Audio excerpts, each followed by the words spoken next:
साथ ही साथ बालेन शाह जे जनकपुर आयल रहे आ जनकपुर में आबि कऽ जे मैथिली में जे भाषण दे रहे से भाषण जे है एकदम वायरल भेल रहे। आ वही भाषण में एगो शब्द जे है यूज करने रहे छौरा शब्द, जे मैथिली में अहाँ हम बुझबे करे छे छौरा के मतलब कथी हुए। आई एगो मधेसिया छौरा प्रधानमंत्री बनेला है वहीला वहीला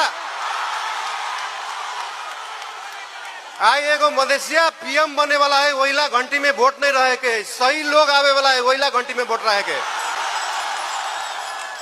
हम मधेस का बेटा है भने एउटा कुरा हुन्छ, हम मधेस का छाउरा है भनेपछि छाउरा भने के हो तपाईहरुले बुझ्नुस्। मधेसको छाउरो भने के हो? अब छाउरोको अर्थ के हुन्छ हजुर? मेरो मुखबाट के भन्नु के हुन्छ छाउरोको अर्थ हजुर?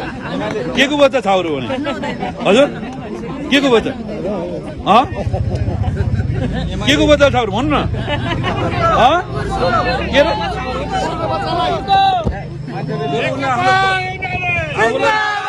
मधेसको भन्नु भएन।